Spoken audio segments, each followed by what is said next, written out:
The ships appeared without warning on a quiet Tuesday morning.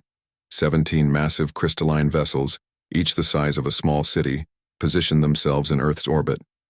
They shimmered like blood diamonds against the blackness of space. Commander. Nathan Riley stared at the main view screen in the United Earth Defense Force headquarters, his coffee forgotten in his hand. A chill ran down his spine as the alien vessels settled into perfect formation. "What are we looking at?" he asked, his voice steady despite the fear knotting in his stomach. General Howard frowned at the screen. "Unknown vessels. They're not responding to any hails on standard frequencies." As if hearing this complaint, every screen, monitor, and communication device on Earth flickered. The image of a tall, slender being appeared. Its skin was pale red and seemed to shimmer like the hull of its ships. 6 eyes blinked in unnerving patterns across its elongated face.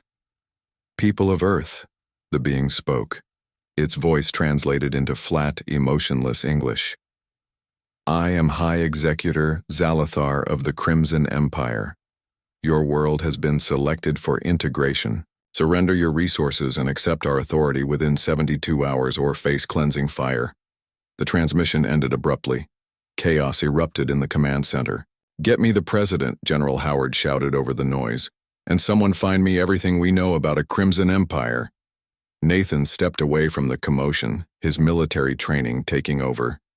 His mind raced through scenarios, none of them promising. Earth's combined military might was designed to fight other humans, not alien invaders with technology that could cross the stars. Commander Riley. A woman's voice pulled him from his thoughts. Dr. Olivia Grant stood beside him, her dark hair pulled back in a practical ponytail, her eyes serious behind simple glasses. As the leading exolinguist for the Global Science Coalition, she'd been rushed to the command center when the aliens appeared. "Dr. Grant, any insights?" Nathan asked. Olivia held up her tablet. "The translation was too perfect. They've been listening to our communications for some time. And there's something else. Patterns in their transmission suggest they've done this before. Many times." Nathan glanced back at the main screen showing the alien fleet. "You mean they're experienced conquerors?" "I mean they have a playbook," Olivia replied, her voice quiet. "And we're just the latest page." Over the next 48 hours, Earth's governments scrambled to respond. Some nations wanted immediate surrender. Others called for a military strike. Nathan found himself unexpectedly promoted to liaison officer when the aliens refused to speak with anyone but military personnel. "They don't recognize civilian authority," Nathan explained during an emergency United Nations session, broadcast from the safety of a bunker. "They consider our political leaders irrelevant." "Then tell them we need more time," the U.S. president demanded from the screen. Nathan shook his head. "They won't grant it. From what Dr. Grant has translated, delay is seen as weakness, and surrender," the Chinese premier asked, "is not surrender as we understand it," Olivia cut in. "I've analyzed their language patterns. Their concept of integration means total resource extraction and population control. They're not here to rule us. They're here to use us." The room fell silent. "How many ships do we have that could reach orbit?" the Russian president finally asked. "Not enough," Nathan answered honestly. "And their technology is far beyond ours." The deadline approached. Earth's combined military forces moved into position, knowing they stood little chance. Nathan and Olivia worked around the clock, analyzing alien communications for any weakness. "Look at this," Olivia said on the final night, showing Nathan a complex pattern of signals. "They're scanning specific regions more intensely than others. They're looking for something." Nathan studied the map. "These areas all have heavy mineral deposits. Could be they're just identifying resource sites." "No," Olivia shook her head. "The pattern is too specific. It's like they're searching for a particular signature. And there's something else." She pulled up another file, this one showing satellite imagery of the alien ships. "Their weapons are powered up, but they haven't fired. Not even a warning shot. It's all been threats and displays of force." Nathan frowned. "You think they're bluffing?" "I think they want something intact," Olivia replied. something they can't get if they reduce us to ash. With just hours remaining before the ultimatum expired, Nathan requested a direct communication with High Executor Zalathar. To his surprise, it was granted immediately. The alien's 6 eyes focused on Nathan through the screen. "You are not authorized to offer surrender," Zalathar stated, not bothering with greetings. "Your planet's deadline approaches." "I'm not offering surrender," Nathan replied calmly. "I'm offering information. We know you're looking for something specific. Maybe we can help you find it without bloodshed." For the first time, the alien showed a reaction, a slight tilting of its head. "Interesting. You are more perceptive than most species at your development stage. However, what we seek is not something you would willingly provide. Try us," Nathan challenged. Zalathar's mouth curved into what might have been a smile. "Very well. We seek the genetic marker of the precursors, the ancient ones who came before. Our readings indicate it exists within your species. Surrender. Those who carry it, and the rest of your world may live as productive subjects." Nathan maintained his composure despite the chill that ran through him. "We'll need time to identify these individuals." "You have had sufficient time," Zalathar responded, coldly. "Your instruments may be primitive, but we have detected your scans of our communications. You know what we seek. Surrender begins with honesty, Commander Riley." The communication ended. Nathan turned to find Olivia already typing frantically. On her tablet. "Precursors," she said, excitement in her voice despite the dire situation. "That's what they're after. Some kind of genetic connection between humans and an ancient species." "Can we find these people?" Nathan asked. Olivia looked up, her eyes wide. "Nathan, I don't think it's just some people. Based on their scan patterns, they're finding these markers all over the planet. It could be all of us to varying degrees." As the 72-hour mark arrived, Earth gave its answer. Every nation, united for perhaps the first time in human history, transmitted the same message: Earth refuses to kneel. The first attacks came minutes later. Precision strikes against military installations around the world. A demonstration of power. But as Nathan watched the alien ships reposition for a second wave, he knew they were holding back. Earth had something the Empire wanted badly enough to restrain their full destructive power, and that might be the only advantage humanity had. 3 weeks after Earth's refusal to surrender, the war had already turned dire. The skies above major cities glowed red at night from the hulls of Imperial ships. Their attacks had been precise and devastating, yet strangely selective. Military bases, weapon stockpiles, and defense systems were destroyed first. Civilian centers were damaged but not obliterated as they easily could have been. Nathan Riley stood at the window of the Rocky Mountain Complex, a hidden military installation built inside a mountain range. Outside, snow fell gently on the pine trees, a peaceful scene that contrasted sharply with the reality of their situation. "Still no ground troops," he remarked as Olivia Grant entered the room, carrying 2 cups of coffee. "They don't want to risk direct contact," she said, handing him a cup. "At least that's my theory." Nathan nodded. "They want us weakened but intact because of these precursor genes." The Rocky Mountain Complex had become the main headquarters for Earth's resistance after the destruction of conventional military centers. It housed a mix of military personnel and civilian specialists, all working toward finding a way to fight back. "Commander Riley, you need to see this," a young communications officer called from across the room. Nathan and Olivia hurried over. On the screen was a satellite image showing an Imperial ship hovering over the Atlantic Ocean. Unlike the warships, this vessel was smaller and shaped like a needle. It had lowered a tube into the water and appeared to be extracting something. "They've set up 3 more like this in the Pacific," the officer explained, "and another 7 scattered across other oceans."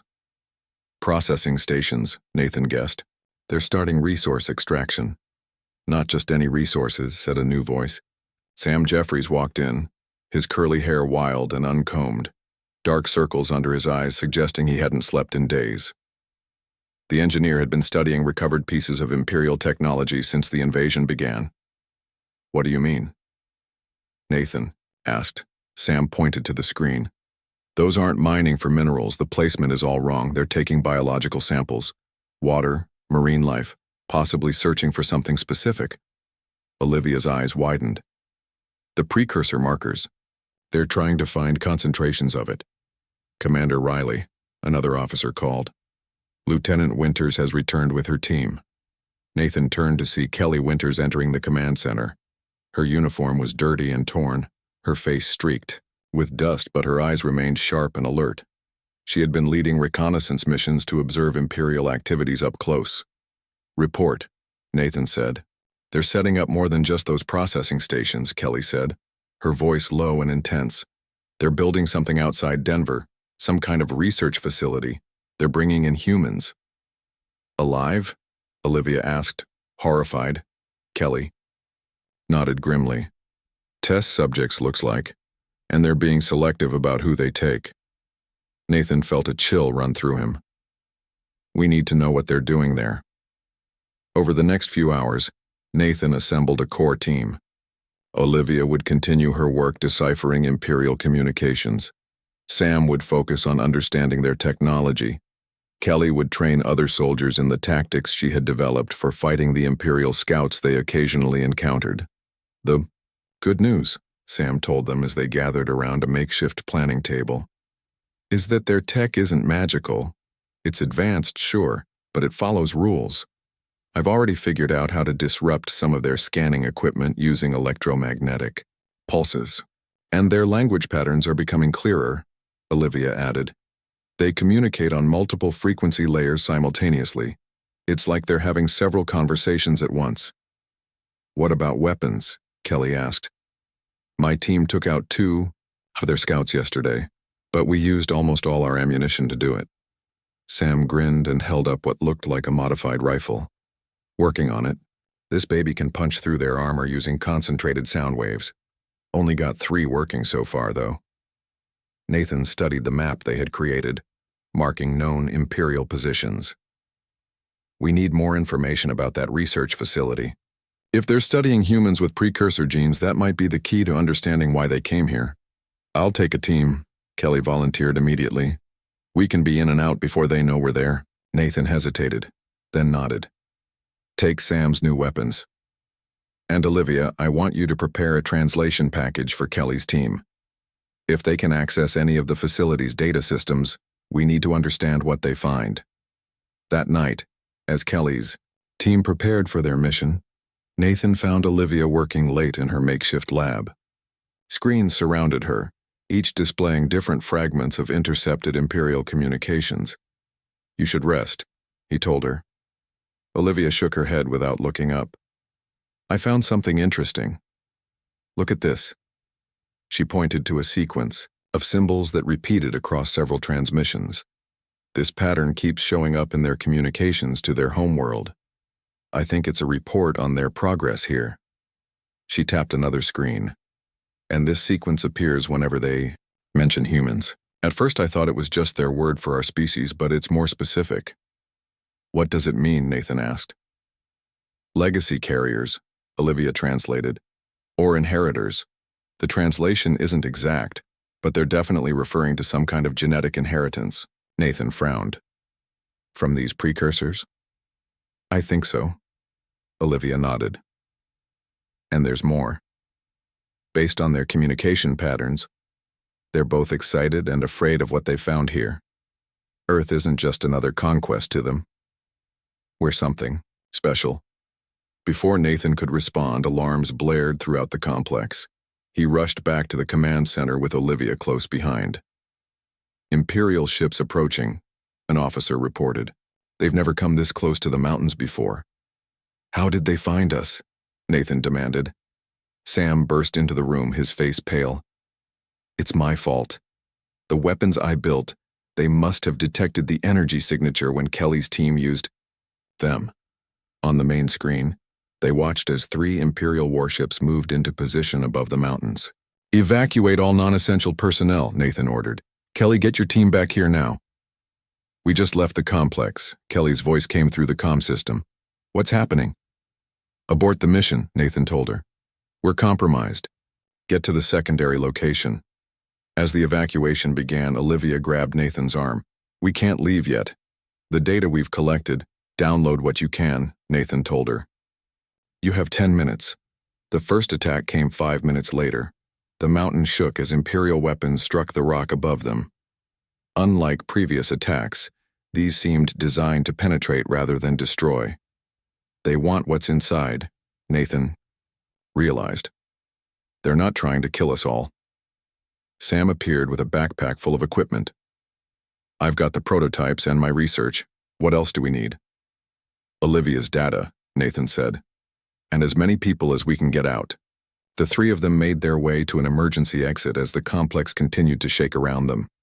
They found Olivia already there, a portable drive clutched in her hand.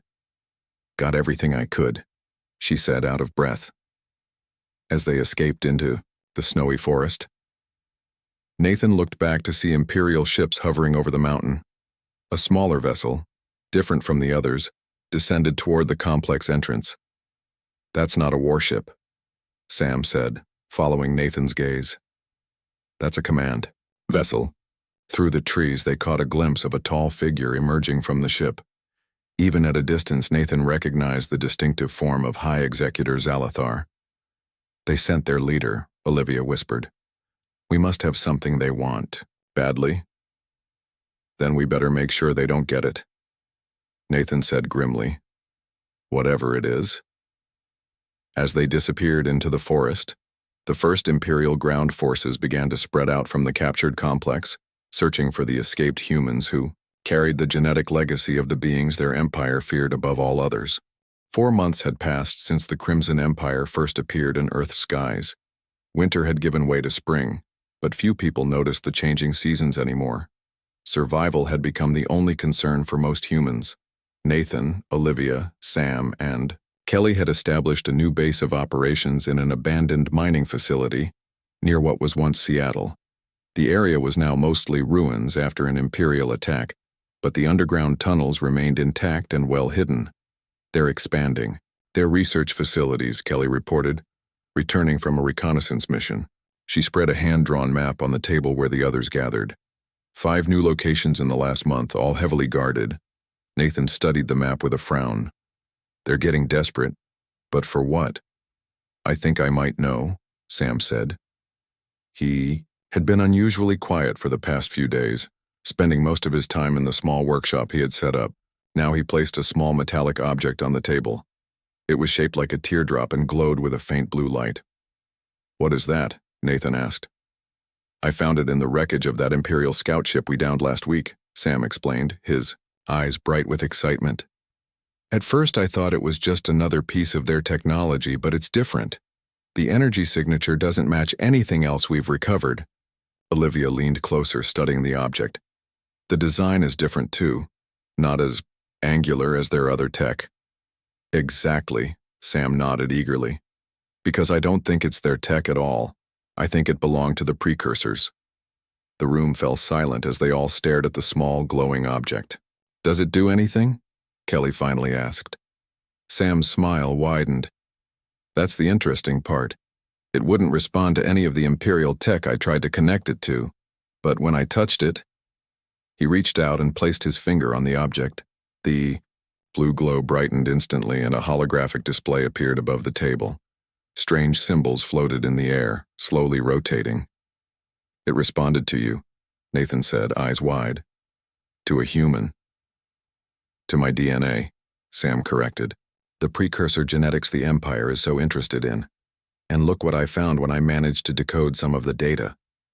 Sam adjusted something on the device, and the holographic display changed to show what looked like a map. A blinking light indicated a location in the Pacific Ocean. "Coordinates?" Olivia asked. Sam nodded. "To a precursor facility, hidden deep underwater, about 200 miles off the coast. The data suggests it's been there for thousands of years." "If the Empire finds this," Kelly began. "They won't," Nathan said firmly, "because we're going to find it first." Over the next few days, they prepared for the mission. Kelly gathered weapons and equipment.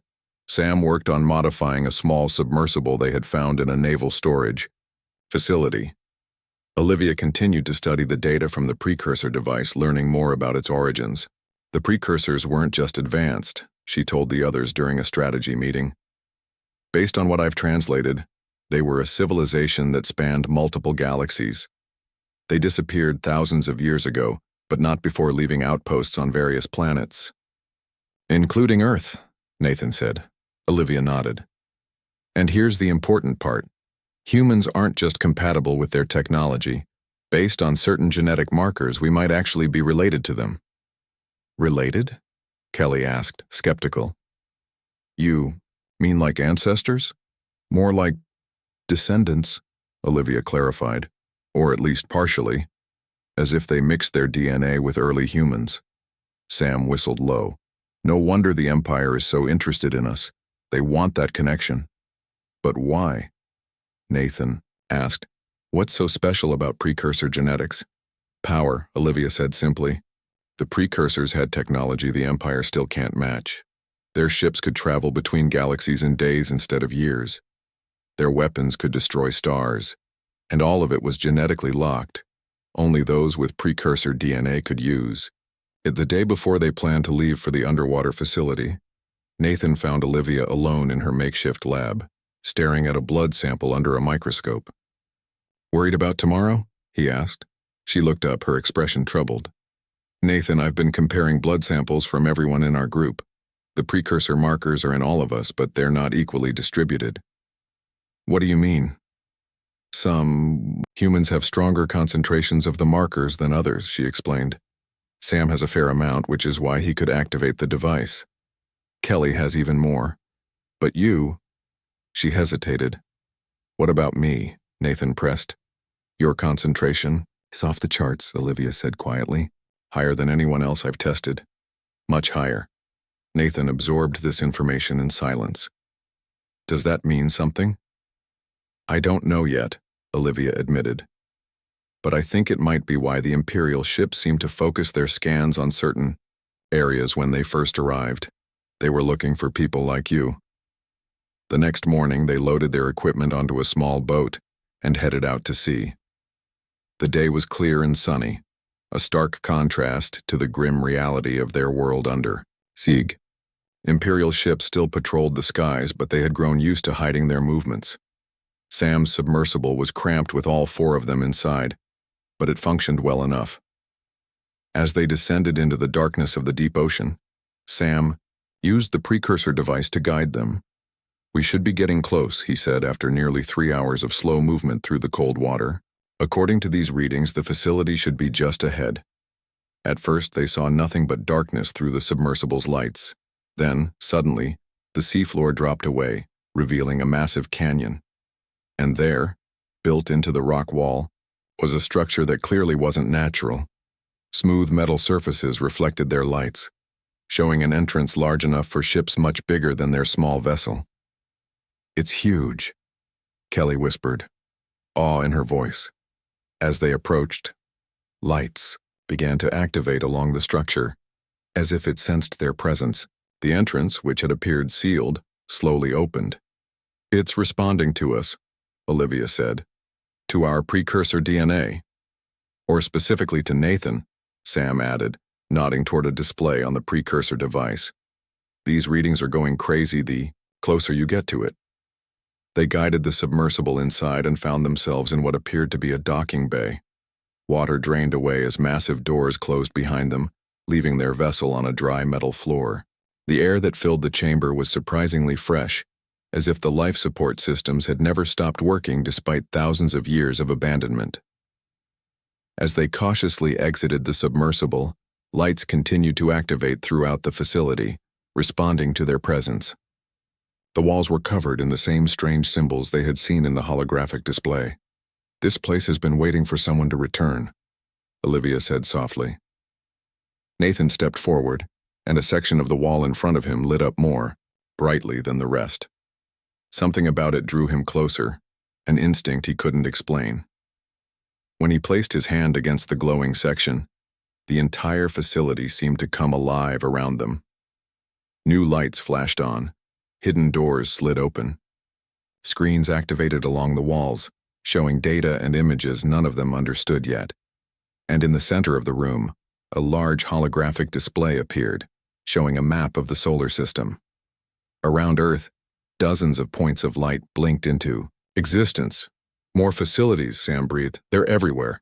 Not just facilities, Olivia said, her eyes widening as she began to understand some of the symbols. Weapons, ships, defense systems, all precursor technology, all dormant until now.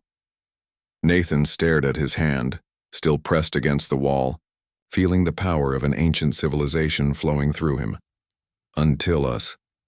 The mission to find one hidden facility had revealed something much greater. A planetary defense system left by the precursors, waiting for their descendants to awaken. It, and with it, humanity's first real hope against the Crimson Empire. The underwater precursor facility became their new headquarters. After activating the main systems, they discovered a vast complex that extended for miles beneath the ocean floor. Halls filled with strange technology, sleeping chambers, and most importantly, weapons and ships. "Look at this," Sam called out, his voice echoing in a massive hangar they had discovered on the third day. The space was filled with sleek vessels unlike anything made by human hands. They were smooth and rounded, with no visible engines or weapons, yet somehow clearly built for both speed and combat. "How many are there?" Nathan asked, walking between two of the ships. They were smaller than the Imperial vessels, but seemed more advanced somehow. 50 in this bay alone," Sam replied, checking a control panel he had managed to activate. "And there are 3 more bays that haven't been opened yet." Olivia had set up her workspace in what appeared to be a command center. Walls covered in displays showed information about the facility and other precursor installations around the planet. She had been working non-stop to translate the alien language. "I've figured out how to activate the communication system," she told Nathan when he joined her. "We should be able to contact other resistance groups soon." "Any sign that the Empire knows we're here?" Nathan asked. Olivia shook her head. "The facility has some kind of cloaking technology. As far as I can tell, it's completely invisible to their scans." Kelly entered the room carrying what looked like a suit of armor. It was made of the same material as the ship's, fitting to a human body, but clearly not of human design. "Found these in a lower level," she explained, placing the armor on a table. "There are hundreds of them, and weapons too, much more advanced than anything we've seen the Empire use." Nathan touched the armor, and it seemed to respond to him, shifting slightly under his fingers. "We need to learn how to use all of this quickly. The Empire won't give us much time once they realize what we found." For the next week, they worked to understand the precursor technology. Sam focused on the ships, trying to determine how they operated. Kelly tested the weapons and armor, finding that they responded to mental commands more than physical controls. Olivia continued translating the vast database of precursor knowledge. Nathan found himself drawn to the heart of the facility, a chamber deep below the others, where a pulsing blue light emanated from a central column. When he entered this room, the light would grow stronger, responding to his presence. "It's some kind of power source," Sam theorized when Nathan showed it to him, "but not like anything I've ever seen. It doesn't appear to consume fuel or generate waste." "It's connected to all the other precursor sites," Olivia added, checking her latest translations. "When you activated this facility, you sent a signal to the others. They're waking up too all around the world." Nathan placed his hand on the column, feeling a strange resonance within himself. "Can we use this to fight back?" "I think that's exactly what it's for," Olivia replied. Their plans accelerated when Kelly, monitoring Imperial communications, detected increased activity above them. "They've brought in more ships," she reported, "including one that doesn't match the others. It's bigger, with different energy readings. They've called in reinforcements," Nathan realized. "They must suspect something." They gathered around the command center to watch a satellite feed Olivia had managed to access. It showed the ocean surface above them, where 5 Imperial ships now hovered in formation. A 6th vessel, much larger and with a different design, hung behind them. "That's a command ship," Olivia said, recognizing it from the database. "Probably Battle Director Kirath. He's Zalathar's second in command." As they watched, Smaller craft began to descend from the Imperial ships, entering the water. "They're searching the ocean floor," Sam said. "They still can't detect us, but they know we're somewhere down here." "We're out of time," Nathan decided. "We need to move now before they find us." Kelly nodded in agreement. "The armor and weapons are ready. I've trained a dozen of our people how to use them." "What about the ships?" Nathan asked Sam. "I've figured out the basics," Sam replied. "They respond to the pilot's thoughts more than anything. Someone with strong precursor DNA should be able to fly them instinctively." All eyes turned to Nathan. "Me?" he asked. "Your connection is strongest," Olivia reminded him. "The ships will respond better to you than anyone else." Nathan took a deep breath and nodded. "All right, let's prepare for battle." Within hours, they had suited up in precursor armor and armed themselves with weapons that seemed to mold to their hands. 20 of their best fighters would pilot the smaller ships, with Nathan leading in what appeared to be a command vessel. As they prepared to launch, alarms suddenly blared throughout the facility. "They've found us," Sam called out, checking the sensor readings.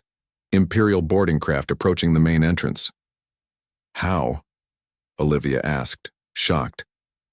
"The cloaking should have hidden us." "They're not detecting the facility," Sam explained, pointing to a screen showing the approaching Imperial vessels. "They're tracking our submersible. We left it in the docking bay." "Kelly, take a team and hold the entrance," Nathan ordered. "We need to buy time to launch the ships." Kelly nodded, gathering several fighters in precursor armor. "We'll keep them busy." As Kelly's team moved to defend the entrance, Nathan, Olivia, and Sam hurried to the main hangar where the ships waited. All around them, the facility's defenses activated, sealing unnecessary doorways and powering up weapon systems. "You need to go with the first wave," Nathan told Olivia. "Get to the secondary facility we found in the database. If anything happens here, nothing will happen," Olivia cut him off.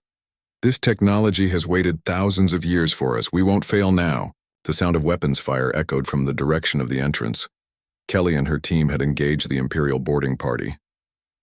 "They're through the outer door," Sam reported, monitoring the facility's sensors. "But Kelly's holding them at the second checkpoint." Nathan climbed into the command ship, feeling it respond to his presence immediately. Displays lit up around him, showing systems he somehow understood despite never seeing them before.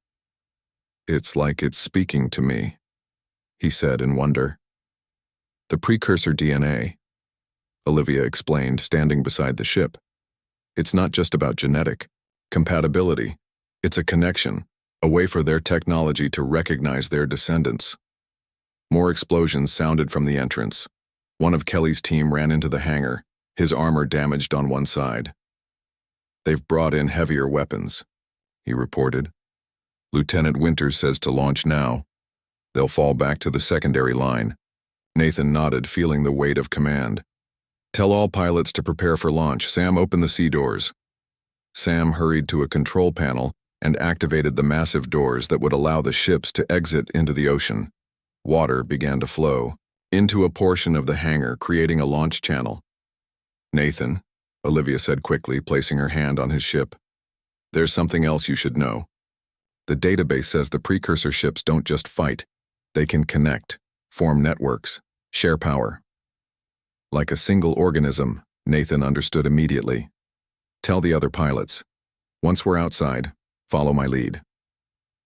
The first wave of ships, 20 in total, prepared to launch as water filled the channel. In the command ship, Nathan felt a strange calm despite the battle raging nearby. Something about the precursor technology resonated with him on a level he couldn't explain. As his ship rose from its docking cradle, ready to enter the water, Nathan heard Kelly's voice over the communication system. "They're breaking through," she reported, the sound of energy weapons firing in the background. "But you should see their faces when our weapons hit them. Go show their ships what humanity can do." The ships slid into the water one by one, their systems automatically adjusting to the pressure and resistance. As they moved toward the surface, Nathan sensed rather than saw the Imperial vessels waiting above. For the first time since the invasion began, humanity was about to take the fight. to the enemy. And with the power of the precursors flowing through their veins, they would make the Empire regret ever coming to Earth. The precursor ships rose through the ocean like silver bullets, cutting through the water with barely a ripple. Inside the command ship, Nathan felt rather than saw their movement. The vessel responded to his thoughts, showing him everything around them through some kind of mental connection. "All ships prepare for surface breach," he said, knowing the other pilots could hear him through the precursor communication system. "We hit hard and fast. Focus on their weapon systems first." 20. Acknowledgements came back, each pilot ready for battle. 6 months of being hunted by the Empire had fueled a deep determination in all of them. Today, that would change. The ships erupted from the ocean surface in perfect formation. Water cascaded off their hulls as they shot into the air, directly, toward the Imperial vessels hovering above. For a moment nothing happened. The Imperial ships seemed frozen in surprise at the sudden appearance of the precursor fleet. Then, all at once, their weapons powered up, red energy gathering at multiple points along their crystalline hulls.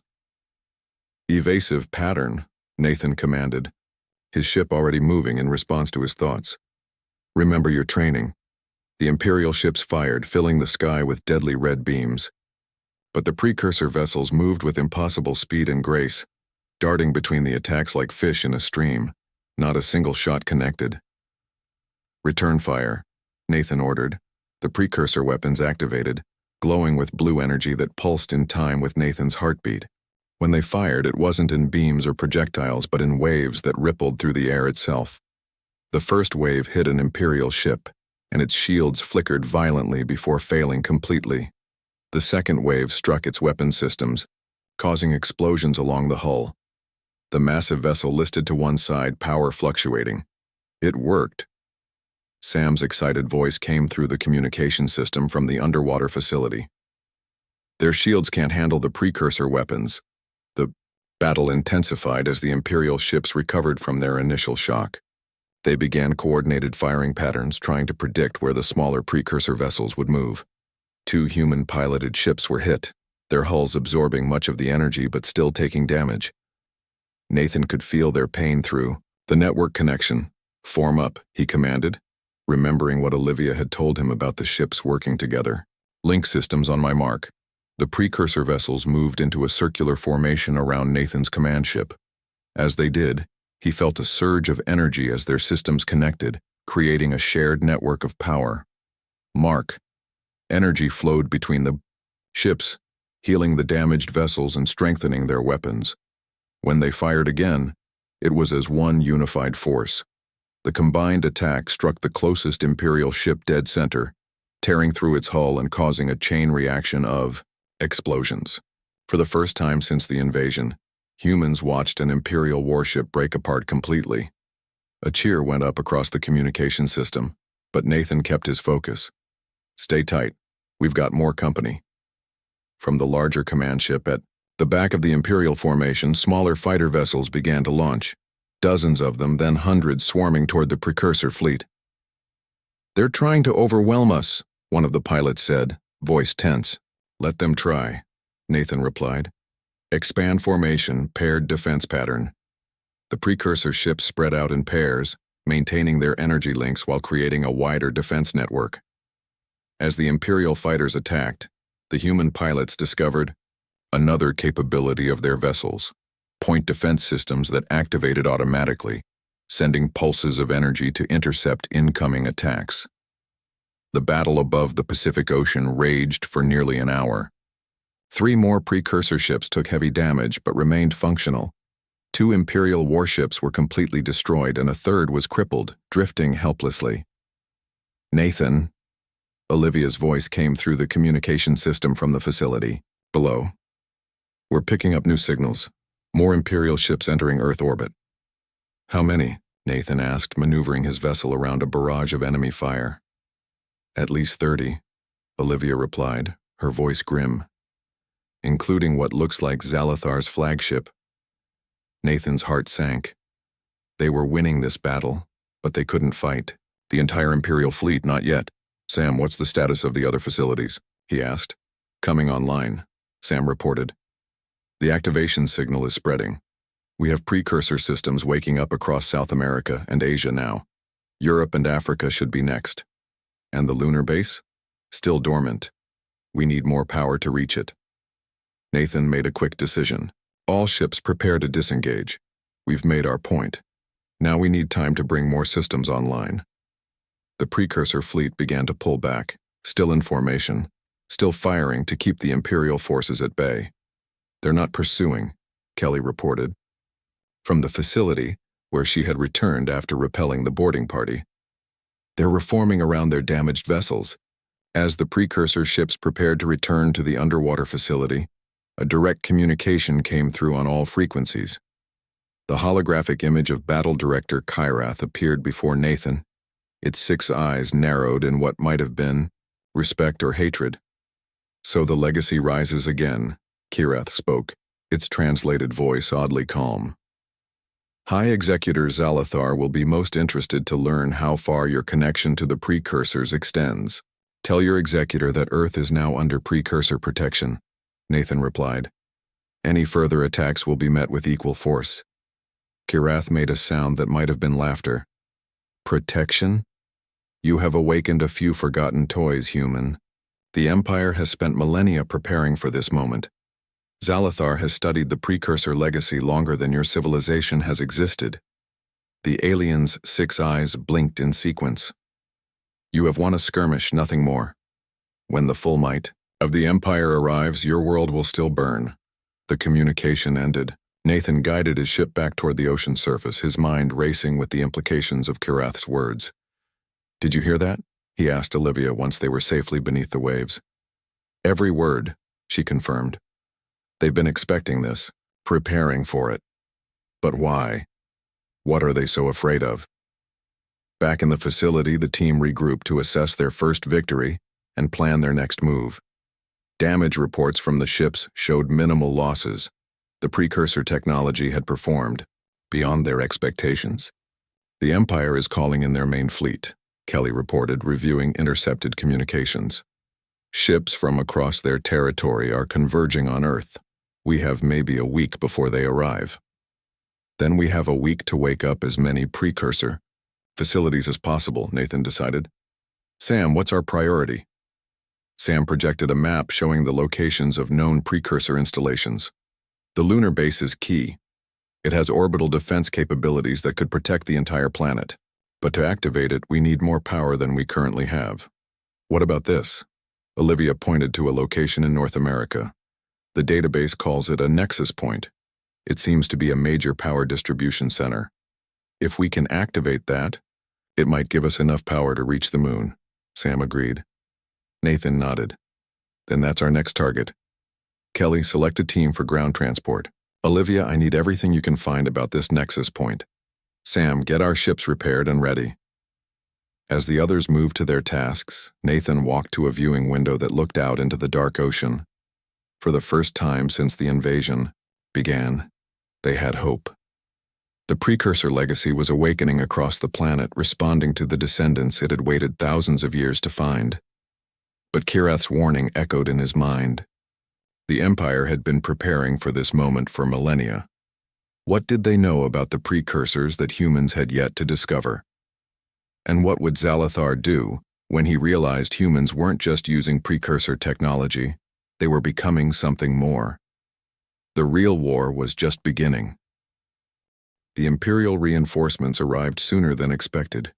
6 days after the first battle, the skies above Earth darkened with hundreds of crystalline ships. Among them was a vessel larger than all others, its hull gleaming with red energy, the flagship of High Executor Zalathar.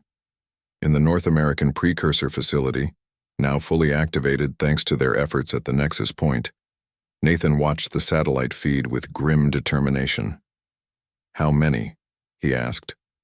Over 300 warships, Sam replied, checking the sensor readings, plus support vessels and troop carriers. Kelly studied the tactical display. They're positioning themselves for a full planetary assault. This isn't just about stopping us anymore. They want to end this quickly. What's the status of our defenses? Nathan asked. 87 precursor facilities now active worldwide, Olivia reported. We have 200 ships ready to fly, defense systems in key locations, and nearly 1,000 fighters equipped with precursor armor and weapons. And the lunar base? Coming online, Sam said. The power from the nexus point was enough. Its systems are at 60% and rising. Nathan nodded. Then we stick to the plan. We need to buy the lunar base time to fully activate. I'll lead the main fleet against Zalathar's flagship. The others exchanged worried glances. That's a suicide mission, Kelly said bluntly. Even with precursor technology, you'd be flying directly into their strongest point. We don't need to win that battle, Nathan explained. We just need to keep them focused on us long enough for the lunar base to power up its main weapon. And if the weapon doesn't work? Olivia asked quietly. Nathan had no answer for that. The precursor database described the lunar facility as having a weapon capable of disabling entire fleets, but it was technology from a civilization that had vanished thousands of years ago. There was no guarantee it would still function. We have to try, he finally said. Humanity hasn't come this far to surrender now. Final preparations were made quickly. Nathan selected his best pilots for the space fleet. Kelly would coordinate ground defenses if the Empire landed troops. Sam would manage communications between all precursor facilities, while Olivia continued to unlock the secrets of the precursor database that might give them an edge. Before Nathan left for his ship, Olivia pulled him aside. I found something in the database, she said, her voice low, about why the precursors left Earth. Tell me, Nathan urged. They were running from something, Olivia explained. Some kind of disaster or war. They seeded their DNA into early humans as a kind of backup plan, a way to preserve their legacy if they didn't survive. Did they? Survive, I mean. Olivia shook her head. The records aren't clear, but I think the Empire knows what happened. I think that's why they fear the precursor legacy so much. Nathan considered this. Then we're not just fighting for Earth. We're fighting for the precursors too. Be careful up there, Olivia said, squeezing his arm. The database says precursor DNA can do more than just activate technology. In times of great need, it can change the host. Change how? I don't know exactly. But it's described as an awakening, a final gift from the precursors to their descendants. The space battle began at dawn. 200 precursor ships rose. From Earth, their sleek hulls gleaming in the morning light as they accelerated toward the Imperial fleet. Nathan led them in the command vessel, feeling the familiar connection to the ship and to all the others in the formation. Remember your training, he told the pilots. Stay in your battle groups, protect each other. The Imperial fleet responded immediately, launching swarms of fighter craft and powering up their main weapons. The space above Earth lit up with energy, beams and explosions as the two forces collided. The precursor ships fought with remarkable coordination, their neural links allowing the pilots to act almost as a single organism. They tore through the first defensive line of Imperial vessels, destroying dozens before the enemy could adjust their tactics. But the Empire had numbers on their side. For every Imperial ship destroyed, 2 more moved to fill the gap. The precursor fleet began to take losses, their advanced technology not enough to overcome the sheer size of the enemy force. We need to push closer to Zalathar's flagship, Nathan commanded, his ship darting between enemy vessels. Sam, what's the status of the lunar base? 82% and climbing, Sam's voice came through the communication system. But they've noticed it. They're diverting ships to attack the moon. We can't let them reach it, Nathan decided. All ships in sectors 3 and 4 break off and defend the lunar base. Everyone else with me. The battle split into 2 fronts, one near the moon and one pushing toward the center of the Imperial fleet, where Zalathar's massive flagship hung like a crimson star. As Nathan's ship penetrated deeper into enemy territory, a familiar sensation washed over him. A mental probe, searching for a way into his thoughts. Impressive, Zalathar's voice echoed in his mind. You have mastered precursor technology faster than any species we have encountered, but it will not save you. We're not trying to save ourselves, Nathan replied, pushing back against the mental intrusion. We're ending your empire." "So the others thought as well," Zalathar said. "All the worlds we found with precursor legacy. All the descendants who believed they could challenge us." Images flashed through Nathan's mind. Planets burning, civilizations falling, genetic lineages wiped out systematically across the galaxy. "You're afraid of us," Nathan realized. "Of what we might become." "With good reason," Zalathar admitted. "The precursors nearly destroyed the universe with their arrogance. We have spent millennia containing their legacy, preventing their return." "Their return?" Nathan pushed closer to the flagship, his small force of ships taking heavy fire from all sides. "They're gone. Their bodies, yes. But their consciousness, what you might call their souls, they encoded into their DNA, into you. When enough descendants awaken, the precursors will live again." The revelation hit Nathan like a physical blow. The changes he had been feeling, the growing connection to the precursor technology, it wasn't just compatibility. The precursor DNA was activating, changing him from within. In that moment of understanding, Nathan's ship was hit by concentrated fire from 3 Imperial vessels. Systems failed and he felt the neural link weaken. "All ships, fall back," he ordered. "We've pushed far enough." But it was too late. His damaged vessel was caught in a tractor beam from Zalathar's flagship, pulled inexorably toward the massive crystalline structure. "Nathan, what's happening?" Olivia's worried voice came through the faltering communication system. "I've been captured," he replied calmly. "But the plan is still working. Keep the lunar base safe." As his ship was drawn into a docking bay inside, the Imperial flagship, Nathan felt something strange happening within himself. The precursor DNA was responding to the danger, activating in ways he hadn't experienced before. His perception expanded, letting him sense the structure of the massive ship around him, the energy flowing through its systems. Imperial troops surrounded his ship, weapons ready. The docking bay doors opened, and Nathan stepped out, unarmed. High Executor Zalathar stood waiting, flanked by Battle Director Karath and a dozen elite guards. The alien ruler was taller than Nathan had imagined, its 6 eyes glowing with an inner light. "The precursor descendant," Zalathar said, its actual voice harsher than the mental projection. "Did you truly believe you could challenge the Empire that has ruled for 10,000 years? "Not me alone," Nathan replied. "But humanity together? Yes." "A noble sentiment," Zalathar said, "but futile. Even now my ships are destroying your lunar base. Your revolution ends here." Nathan smiled slightly. "You're wrong. It's just beginning." At that moment, far above the Earth, the precursor lunar base finally reached full power. A pulse of blue. Energy expanded outward, washing over the Imperial fleet. Ships froze in space, their systems suddenly disabled by technology designed to target specific energy signatures. And deep within Nathan, the precursor DNA completed its awakening. He raised his hand, and every Imperial weapon in the docking bay crumpled as if crushed by an invisible force. Zalathar stepped back in sudden fear. "The prophecy," the alien whispered. "The return." "Earth refused to kneel," Nathan said, his voice resonating with power beyond his own. "And now, your empire will burn." The revolution spread across the stars as humanity, awakened to their precursor heritage, took the fight to the Empire. Earth became not the Empire's latest conquest, but the birthplace of its destruction.